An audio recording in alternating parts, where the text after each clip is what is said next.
What's up, Tamedokistas? March is known for many things, but above anything else, Is the month to highlight the wins of women all over the world, Women's Month.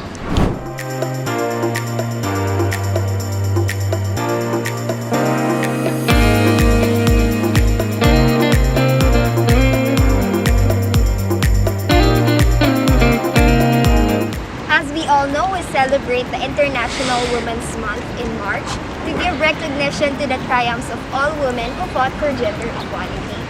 tama. At kahanga-hanga nga talaga kasi in spite of stigmas and challenges, patuloy pa rin nilang pinaglalaban ang karapatan ng babae.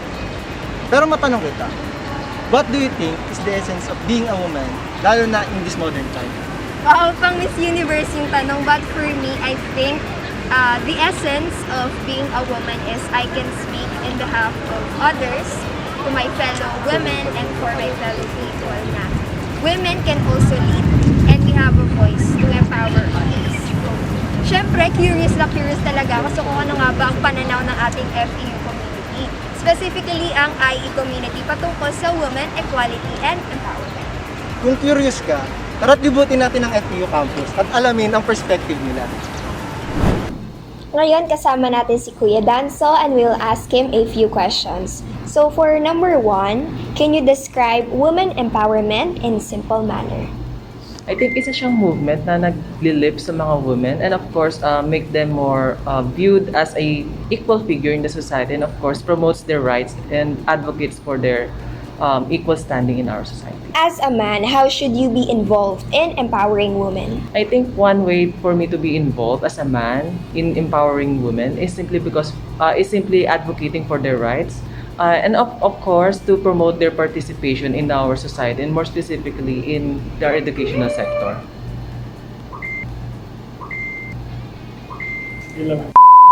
Andito po kami, kasama po si Miss MJ po. May tatanong lang po ako. Can you describe po woman empowerment in a simple manner? Women empowerment is simply promoting women's ability to make choices, to positively influence other women, and to trailblaze social, political, and cultural movements. This is Ma'am Jen and this is a question for you. Why do you need a leader as a woman and especially in education sector? There's a place for women in all sectors of government and public institutions, including education. A female is as qualified as their male counterparts, and they can spearhead changes in the implementation and management of education policies, which centers gender equality, non-discrimination, and social change. Thank you for the answer.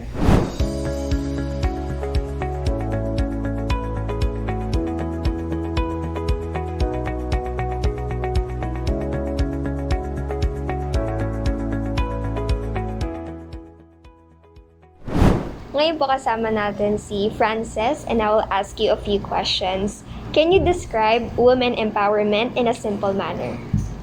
Women empowerment for me is an awareness on our self-worth as an individual. Specifically, tayo mga babae na hindi nare-recognize yung mga challenges, discrimination happening in our society. So, women empowerment pushes us na i-break yung mga stigmas na nangyayari sa society natin.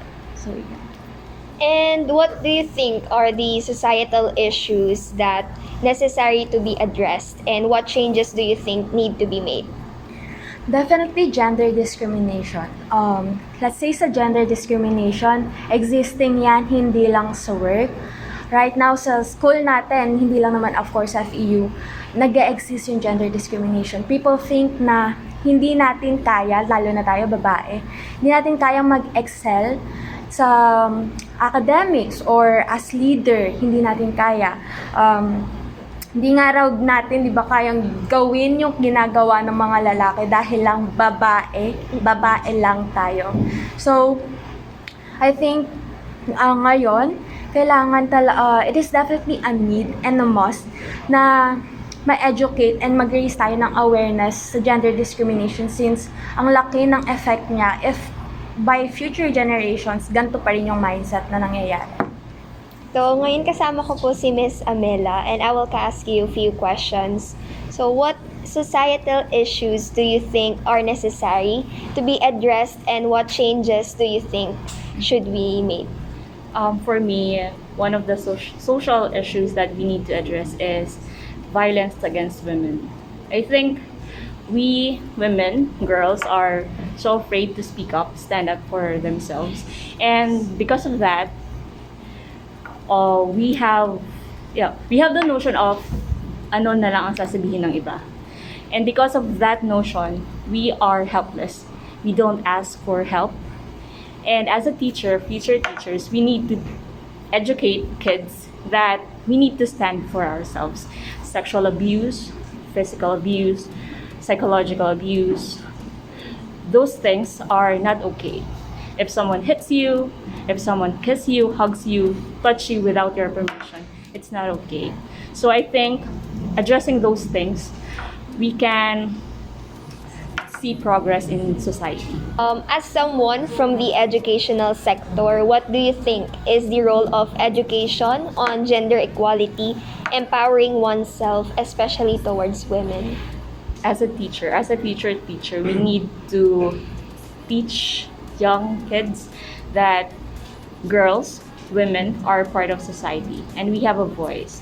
And we are here, women, to not to compete with boys or men. We are here to help out. Maybe in other to help out, give our hands in order to solve or address social issues like violence against women.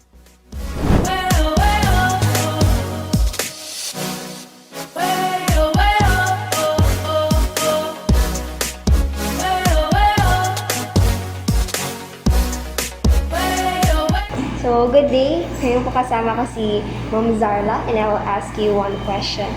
What progress have you seen on gender equality in the current years? I think in terms of progress, there's not much progress yet in terms of gender equality because we are still a witness to occurring themes that concerns gender equality like segregation in terms of discipline. So if you're a male, you are most likely to take this course, this major, or if you are a female, you should be taking up this course. And of course, not to mention also the silenced students who are, for example, victims of sexual harassments in the campus.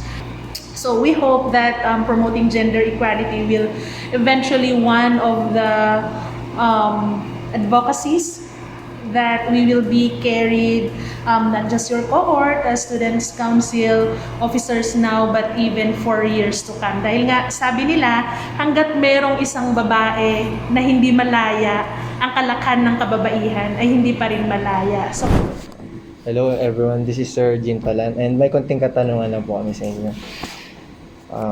As a man or bilang lalaki, how should you be involved in empowering women? Okay, I think on a personal level, no, yung view ng isang lalaki tulad ko sa isang babae, it should be as co-equal. I mean, on a personal level, a man should not view a woman as someone who is inferior than him. No? So this entails yung mga opportunities na hindi pwede sabihin na hindi ka pwede dito dahil babae ka. So, personal level, yung pagtingin ng lalaki sa babae, importante na dapat co-equal. What progress have you seen on gender equality in the current years? I can only speak dun sa nakita ko. No? So, dito sa FEU, sa university, I can say na malaki na yung progress. Ng katunayan, pag tinignan mo, scout mo yung profile ng mga administrators natin, mga bosses natin, bang nasa key leadership position, sila yung mga kababaihan. No? So I think dito sa universidad natin, I can say na nabibigyan ng tamang representasyon ang mga kababaihan.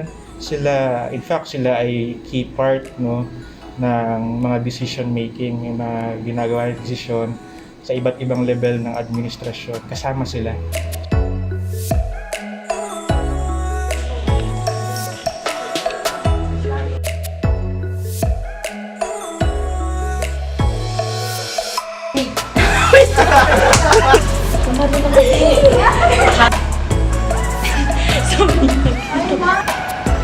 Tuloy mo lang, tuloy mo! Is the month. Sige lang po. Sige lang. Kahit ulitin nyo, kahit ulit.